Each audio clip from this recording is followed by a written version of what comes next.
There are a lot of great ways to keep a marriage alive. Alive. We'll use that word as an acronym to help you remember some of those ways.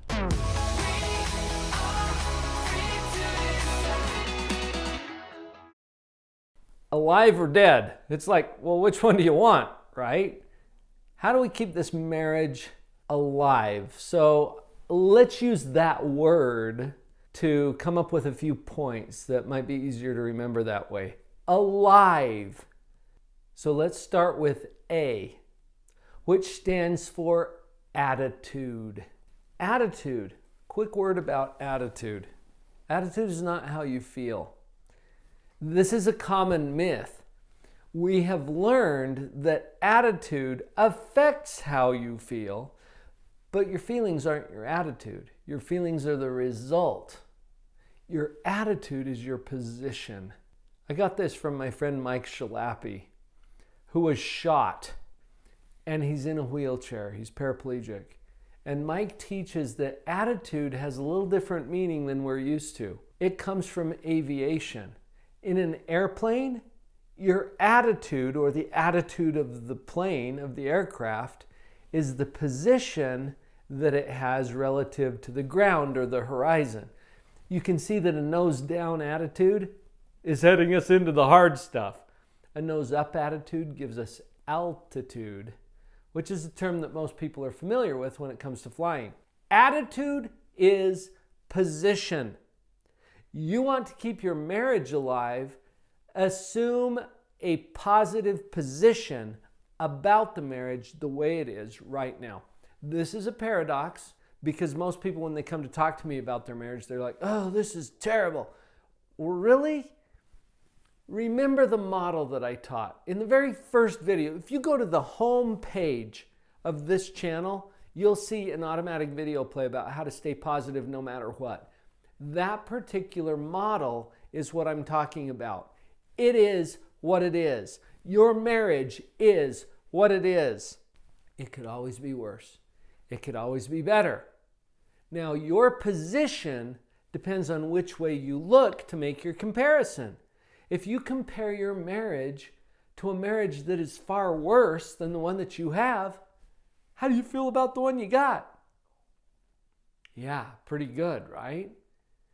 If you compare your marriage to one that is far better, or even moderately better than the one that you've got, how do you feel about yours? See, that's frustrating. Your position has to do with how you take your marriage the way it is right now, what you're going to compare it to make your judgment or to assume your position or attitude about the marriage. If you want to keep your marriage alive, assume an attitude that it's good now. That's almost magical. That's the A part. L. Obviously, L has to stand for love. And I'm not talking sappy, kind of romantic, although that has its place, okay? I'm talking about a choice. Every interaction we have with our spouse is going to fall on one side or the other. It's either going to be a love choice or a hate choice.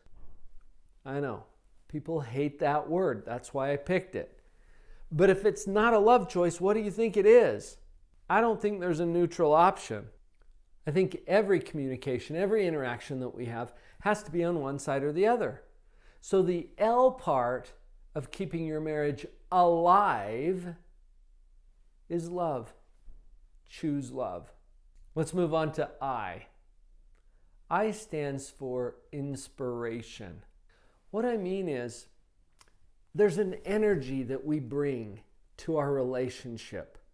And if we compare it to the love choice and the hate choice, what if our other choice might be to destroy or to build?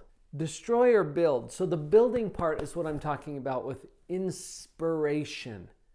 Use your creative energy and your thoughts and your language and your touch, everything that you do to interact with your spouse to inspire and build and lift them and your relationship, as opposed to the opposite side over here where we tear down and criticize and destroy and kill a little. You know what? I was in a church meeting not too long ago, and the person giving the sermon got up there and said, "My sermon today is about a great commandment, thou shalt not kill." And honestly, I'm looking around thinking, man, who in my congregation is having a problem with that? Right? Feeling a little nervous about being there.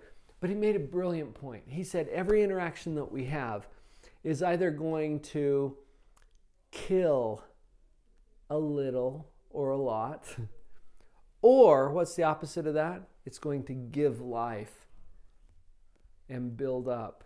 Do you see? It's exactly the same dichotomy. So I is inspiration. Let's get on that side of the equation. Let's go to V. The V in the word alive stands for virtue. What can I do to describe the word virtue? I mean, either your interactions are going to be virtuous or they're not. Do you remember when you were a little kid and your mom just taught you, hey, you need to do the right thing? I'm also remembering a line from Harry Potter where Harry is having an interaction with Dumbledore, and Dumbledore tells Harry, hey, there's going to come a time in your life when you have to choose between doing what is easy and doing what is right. Yeah. And it's not always the easy thing to do. You know what? I had a speaking engagement just last week. In this speaking engagement, I had agreed to a certain fee. When the fee was paid, it turned out that they were paying me more than I had agreed to. It would have been easy to just keep the extra money, right? That would have been easy. But there comes a time when you have to choose between doing what is easy and doing what is right. And I knew in that moment that if I went home without rectifying that discrepancy, I would have to live with that. Whether anybody else knew it or not, I would have to live with that. When I say V is for virtue, do what's right, even when and especially when it's hard. There's a lot of times in a marriage when you'll get sucked into doing the easy thing. And it's easy to criticize someone, isn't it? It's easy to see what they could be doing better to make this a better relationship. Sure, that's easy. Do the right thing. And start looking into your own heart and your own mind and your own soul to make sure that you're on track, that your virtue, your integrity is unquestioned. V is for virtue. Now let's finish up with E, energy. All right, some of what we've already talked about contributes to this. I saw a fascinating demonstration once with a tuning fork. You might know what a tuning fork is if you've got some musical experience. A tuning fork is basically a metal instrument that's used to tune other instruments. So it's got two metal prongs that come up and it vibrates at a certain frequency. Well, if you get that thing vibrating, and it's ringing at a certain frequency, and you run that thing without touching them, you run that thing along the strings of a harp. When it comes to the string that is the same frequency, that string will start to sing with it. You can do the same thing with a piano. Why does that string start to sing? You haven't even touched it. It's because there are vibrations. There are waves of energy that are going at a certain frequency from the tuning fork over to the strings of that harp. And the one that is attuned to that frequency will start to vibrate with it. It's called sympathetic resonance. We do the same thing in our relationships, in our thoughts, in our psychology. We vibrate at a certain level. And it's a higher level of energy to be positive and to be constructive. What if you're at that lower, more destructive frequency? Well, that's not going to be compatible with a higher level.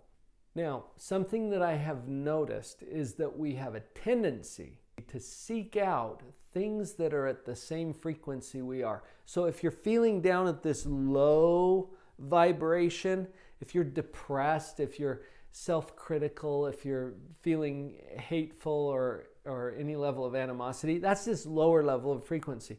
So you're going to feel inclined to attach yourself to things of the same frequency. The kind of music you listen to, for example, the kind of literature that you read, the kind of movies that you want to watch. They're going to be at kind of that same frequency, or at least that's what you're inclined to do. Why? Because there's no discrepancy. It meshes right in. What's more effective is taking yourself to a higher frequency by filling your life with those things that are at a higher resonance.